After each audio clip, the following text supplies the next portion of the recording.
नमस्ते छात्रों, कक्षा 9वीं में अभ्यास हेतु के अंतर्गत आज हम दिन क्रमांक 21 पर जा रहे हैं। क्षेत्र है आज के लिए लेखन।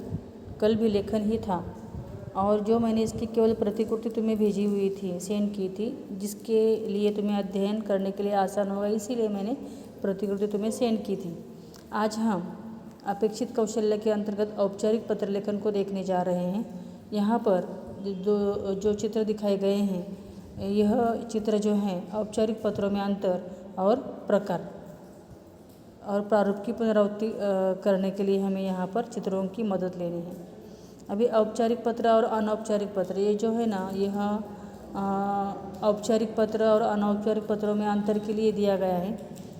अभी औपचारिक और अनौपचारिक यानी क्या?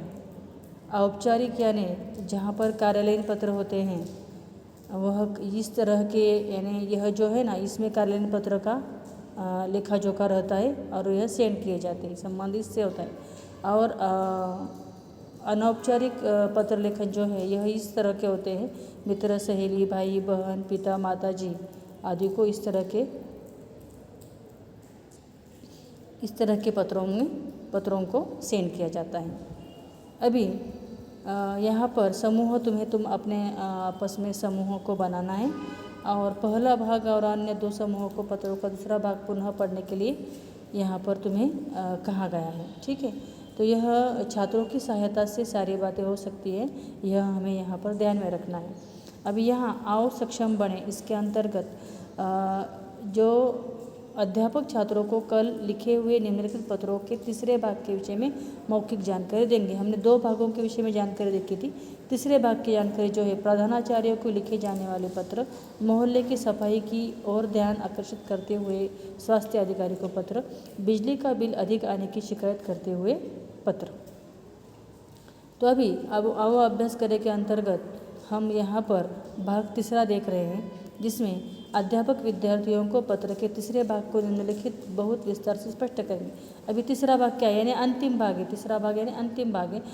यहाँ पर यह आपका आज्ञाकारी विद्यार्थी, जिसके हस्ताक्षर का अर्थ है सिग्नेचर, अजय पाठक के नाम लिखा हुआ है और अजय पाठक 4 शिवपुरी नई दिल्ली। जो लिखता है ना, लिखने वाले का यहाँ पर पता है, यह संपूर्ण पते के साथ साथ अंत में ईमेल आईडी भी यहाँ पर देना बहुत ज़रूरी और आवश्यक है।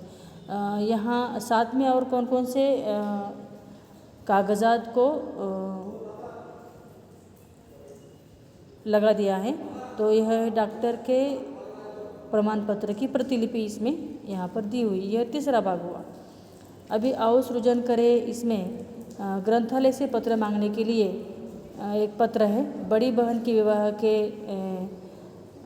विवाह में जाने के लिए छुट्टी मांगते हुए एक पत्र है और अध्यापक छात्रों से कल दिए गए निम्नलिखित पत्रों में से जो पत्र उन्होंने लिखा था, उसका केवल तीसरा भाग लिखने के लिए कहेंगे। इस तरह औपचारिक पत्र लेखन का पूरा तरीका छात्र समझ जाएंगे। ठीक है, अभी पूरक साहित्य में दीक्षा ऐप पर तुम्हें पत्र लेखन देखना है और अनमोल ज्ञान यूट्यूब चैनल पर पत्र लेखन देखना है। ठीक है, तो अभी आगे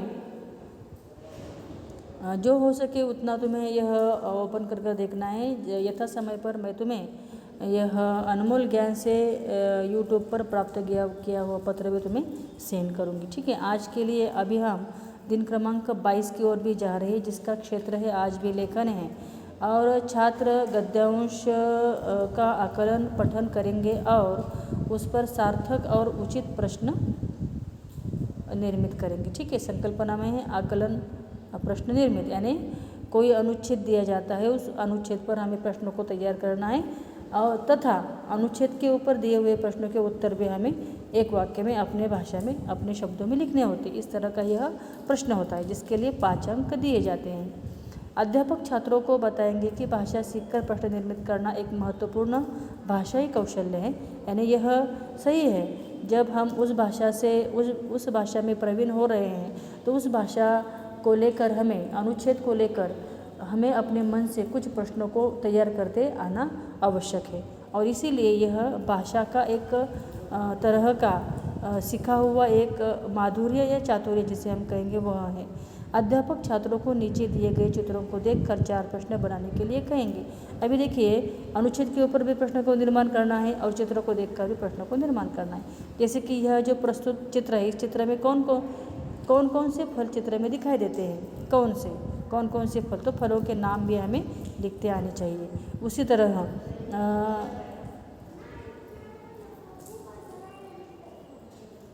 सेहत के लिए इसका क्या लाभ है, इस तरह का भी हम प्रश्न तैयार कर सकते हैं। इस तरह के प्रश्न तुम्हें अपने आप से तैयार करने। इस चित्र में हम क्या देखते हैं,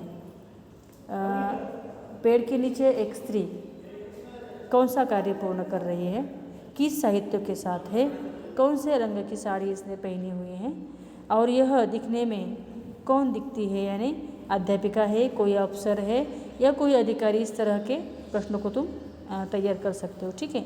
आओ सक्षम बने के अंतर्गत अध्यापक और छात्र मिलकर प्रश्न बनाने के लिए जिन बातों का ध्यान रखना चाहिए, उन बातों की निम्नलिखित सूची तैयार करेंगे। छात्र इस सूची को लिखेंगे। प्रश्न तैयार करते वक्त ध्यान में रखने योग्य बातें, यानी